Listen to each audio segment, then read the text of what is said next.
Suede Connection. 5, 4, 3, 2, 1. It is alternate today here on Blue Suede Connection. Everything you hear is an alternate version of the song that you may know and love. You may hate it, you may love it, you may find it amusing, but that's what we're all about here, trying to play something different, and I think we do a pretty good job at that. Yeah, absolutely. You got some heavy hitters coming up too, by the way. We got Bossa Nova Baby coming up, Burning Love, Jailhouse Rock, all alternate versions of those songs, and a whole bunch of others like It's a Matter of Time, It's Only Love. Lots of good stuff coming up this hour, so you don't want to miss it. But once again, as I always say, it's all about one guy, baby. Here he is doing number 19 on Treat Me Nice. Nice.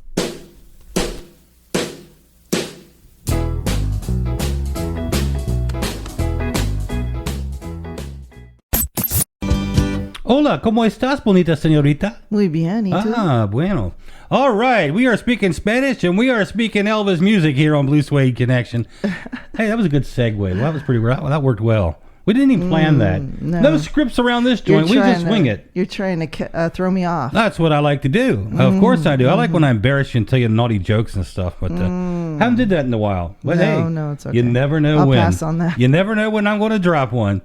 The only person in the United States that we ever wanted to meet, not that he wanted to meet us, and we met him last night, was Elvis Presley. We can't tell you what a thrill it was last night. Before Elvis, there was nothing. John Lennon. All right.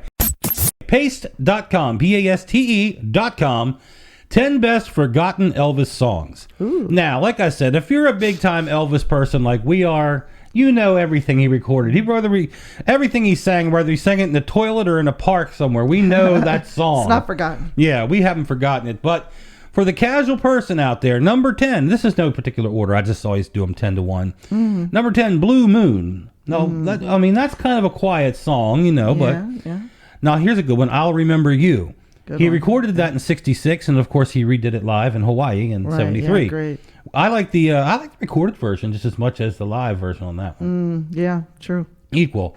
Number 8, a gospel song called "Working on the Building." Great song. Yeah, or "Working on the Building." You can or cannot put a G. It's up to you. He got a couple songs like that where you can or cannot. Love and Feeling. You know what I mean? Yeah. Number 7, That's Someone You'll Never Forget. Oh, great song. Yeah. Number 6, I Washed My Hands in Muddy Water. Waters. Yeah. Number 5, Good Time Charlie's Got the Blues. Number 4, a song that's popular here, Promised Land. Name of an album, too. Number 3, Wearing That Loved On Look. Great song. Yeah. Number 2, My Baby Left Me. I love the 1974 live versions when he was doing it live in 74. And I think that was great. Now, that's a great song.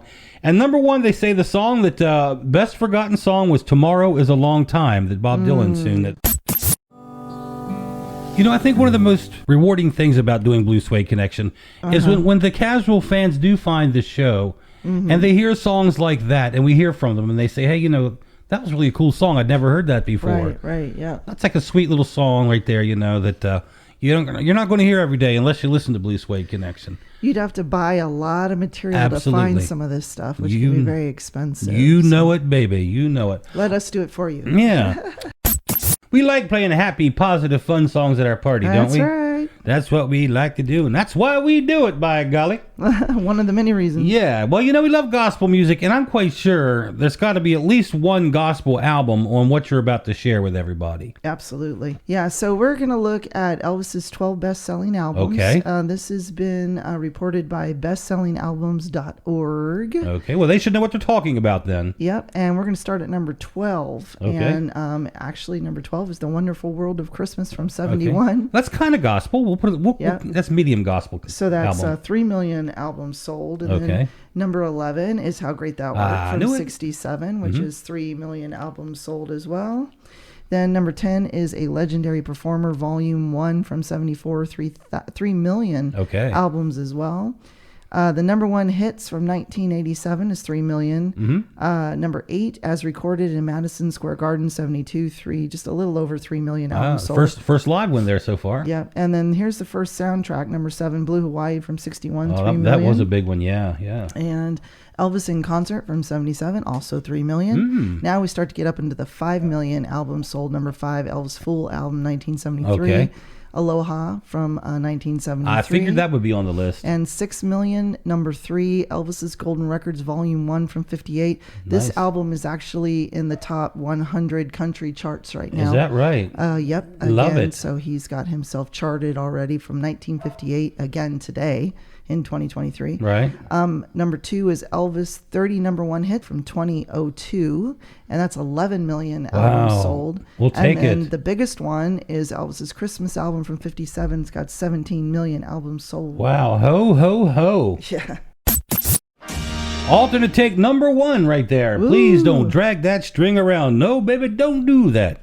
All right. We are also sharing some quotes from John and Paul today on the show. You know, I kind of, I love the Beatles. They have some great songs. I mean, the name speaks for itself. Right. And the Beatles obviously were mega Elvis fans growing up. But in the latter years, the Beatles, they didn't like Elvis as much because they didn't like the direction he was going in.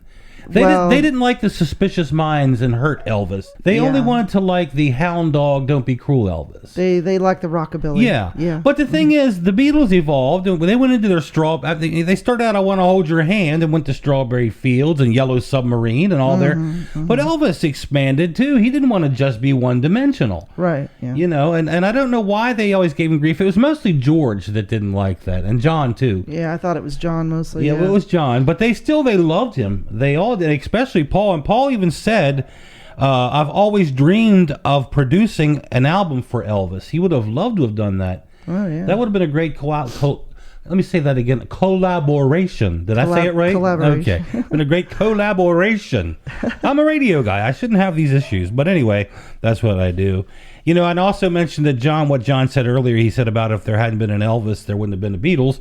Paul also said this: I doubt much if the Beatles would have ever happened without Elvis first. So they acknowledged that he was the man that got it all going, Right, yeah.